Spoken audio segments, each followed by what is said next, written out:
Eruvin 53b. I'll start up here. It is written, and wherever he turned himself, he did them mischief. 1 Samuel 14:47. The Gemara concludes the mention of Saul on a positive note. And Rabbi Yohanan said, "From where is it derived that the Holy One, blessed be he, forgave him for that sin? The massacre of Nov, the city of priests. As it is stated that the spirit of Samuel said to him, and the Lord will also deliver Israel with you into the hand of the Philistines, and tomorrow shall you and your sons be with me." 1 Samuel 28:19. The phrase "with me" means within my partition, together with me in heaven, i.e., on the same level as the righteous prophet Samuel. The Gemara returns to the earlier question with regard to the correct reading of the word me abarin. Rabbi Abba said, "If there is anyone who can ask the people of Judea, who are precise in their language, whether the term in the Mishnah that we learned is me abarin with the aleph or me abarin with the ayin, he should ask them. Similarly, with regard to the blemishes of the firstborn animal, was the term meaning its hindquarters that we learned in the Mishnah akuzo with the aleph, or did we learn akuzo with the ayin? They would know." The Gemara answers, "One asked the people of Judea, and they said to him, some teach me abarin with the aleph, and some teach me abarin with an ayin. Some teach akuzo with an aleph, and some teach akuzo with an ayin. Both versions are well-founded, and neither one is erroneous." Having mentioned that the people of Judea are precise in their speech, the Gemara asks, what is the meaning of this? The Gemara answers with an example, as in the case of a certain person from Judea who said to those within earshot, "I have a cloak to sell." They said to him, "What color is your cloak?" He said to them, "Like beets on the ground," providing an exceedingly precise description of the exact shade of the cloak, the green tint of beet greens when they first sprout. The Gemara returns to the people of the Galilee, who are not precise in their speech. What is the meaning of this? The Gemara cites examples. As it was taught in a Bereta that there was a certain person from the Galilee who would walk and say to people, "Who has a mar? Who has a mar?" They said to him, "Foolish Galilean, what do you mean?" Galileans did not pronounce the guttural letters properly, so it was unclear whether he sought a donkey, hamor, to ride, or wine, hamar, to drink, wool, amar, to wear, or a lamb, imar, to slaughter. This is an example of the lack of precision in the Galilean speech. The Gemara cites another example of the lack of linguistic precision of the Galileans. There was a certain woman who wanted to say to her friend, "My neighbor, come and I will feed you milk." Ta'i de oklik helba. However, due to the imprecise articulation of her words, she said to her, "My neighbor, may a lioness eat you." Toklik lavya.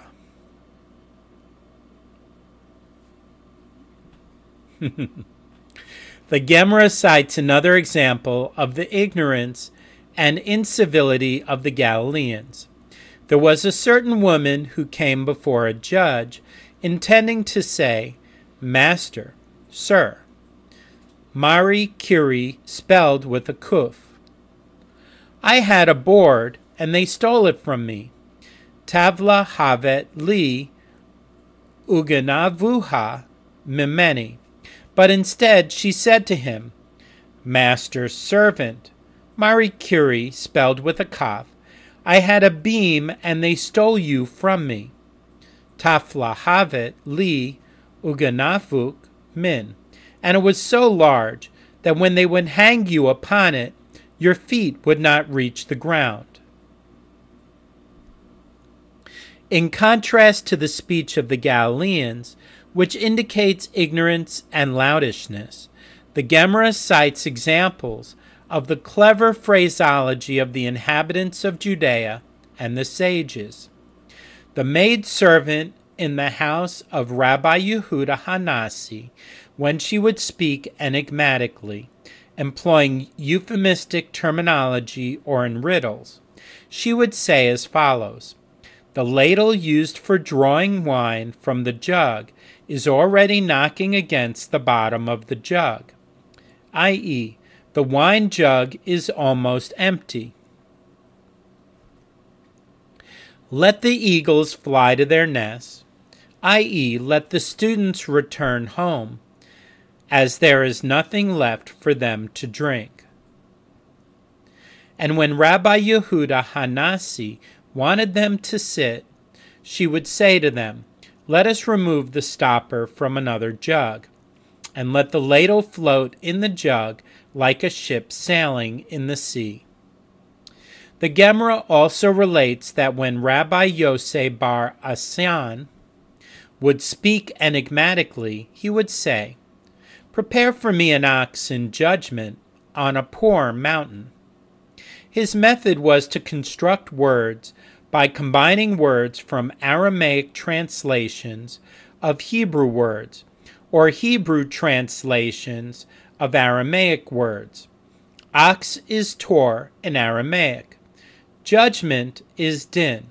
Combined they form teradin, beats. Mountain in Hebrew is har, which they pronounced har. Poor is dal.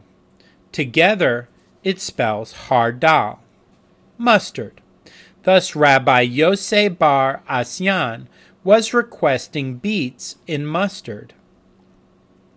And when he would inquire about an inn, he would say as follows: this man here is raw. What is this good that there is? The phrase, this man here is raw, is used in a similar syllable-by-syllable translation. Man in Hebrew is ish. Here is po. This is zeh, and raw is na. Altogether, they sound like ushpazikna, i.e., an innkeeper. Rabbeinu Hanano. In other words, Rabbi Yosei bar Asyan was asking after the innkeeper.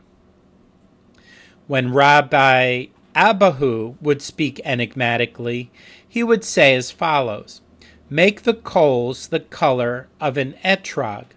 Beat the golden ones, i.e., spread out the coals, which redden like gold when they glow, and make me 2 speakers in the dark, i.e., roosters, which announce the dawn when it is still dark. Some say a slightly different version, and they shall make me in them, on the coals, i.e., roast for me on top of the coals, 2 speakers in the dark. In a similarly clever manner, the sages said to Rabbi Abahu, show us Hatzpinenu, where Rabbi Eli is hiding, Zafun, as we do not know his whereabouts. He said to them, he rejoiced with the latter, Aharonit, girl. She is lively, Iranit, and kept him awake, Veheniratu. There are 2 ways to understand this cryptic statement. Some say it refers to a woman, i.e., he married a young girl from a priestly family, a Aharonic, who is his second, latter, wife, from a village, Ironit, and he is sleeping now because she kept him awake during the night. And some say it refers to a tractate. The term girl refers to the tractate. A Aharonic indicates that it is a tractate from the order of Kodashim, which deals with the priestly service. The phrase the latter means that it is his latest course of study, and lively alludes to the challenging nature of the subject matter. Since he was awake all night studying, he is presently sleeping. The Gemara continues. They said to Rabbi Eli, "Show us where Rabbi Abahu is hiding, as we do not know where he is." He said to them, "He has taken counsel with the one who crowns," i.e., the Nasi, who appoints the sages, and has gone south, Hingiv, to Mephibosheth, i.e., he is headed to the sages of the south, referred to here as Mephibosheth, who was King Saul's grandson and a great sage of his time. Having discussed the clever speech of various sages, the Gemara relates that Rabbi Yahashua ben Hananiah said as follows, "In all my days no person defeated me in a verbal encounter except for a woman, a young boy, and a young girl." What is the encounter in which a woman got the better of me?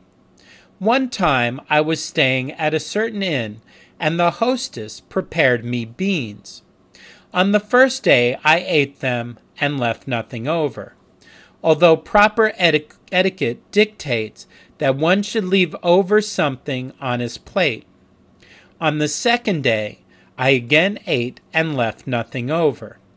On the third day she oversalted them so that they were inedible. As soon as I tasted them, I withdrew my hands from them. She said to me, "My Rabbi, why aren't you eating beans as on the previous days?" Not wishing to offend her, I said to her, "I have already eaten during the daytime." She said to me, "You should have withdrawn your hand from bread and left room for some beans." She then said to me, "My Rabbi, perhaps you did not leave a remainder of food on your plate on the first days, which is why you are leaving over food today. Isn't this what the sages said? One need not leave a remainder in the pot. Ilpus, but one must leave a remainder on the plate as an expression of etiquette. Tosafot. This is the incident in which a woman got the better of Rabbi Yahashua ben Hananiah. What is the incident with a young girl? One time I was walking along the path, and the path passed through a field, and I was walking on it. A certain young girl said to me, "My Rabbi, isn't this a field? One should not walk through a field so as not to damage the crops growing there." I said to her, "Isn't it a well-trodden path in the field, across which one is permitted to walk?" She said to me, "Robbers like you have trodden it." In other words, it previously had been prohibited to walk through this field, and it is only due to people such as you, who paid no attention to the prohibition, that a path has been cut across it. Thus the young girl defeated Rabbi Yahashua ben Hananiah in a debate. What is the incident with a young boy? One time I was walking along the path, and I saw a young boy sitting at the crossroads. And I said to him, On which path shall we walk in order to get to the city? He said to me, This path is short and long, and that path is long and short. I walked on the path that was short and long. When I approached the city, I found that gardens and orchards surrounded it, and I did not know the trails leading through them to the city. I went back and met the young boy again and said to him, My son, didn't you tell me that this way is short? He said to me, And didn't I tell you that it is also long? I kissed him on his head and said to him, Happy are you, O Israel, for you are all exceedingly wise, from your old to your young. Having discussed wise speech and the wisdom of Jewish women, the Gemara cites the following story. Rabbi Yosei HaGalili was walking along the way and met Beruria. He said to her, On which path shall we walk in order to get to Lod? She said to him, Foolish Galilean, didn't the sages say, Do not talk much with women? You should have said your question more succinctly. Which way to Lod? The Gemara relates more of Beruria's wisdom. Beruria came across a certain student who was whispering his studies rather than raising his voice.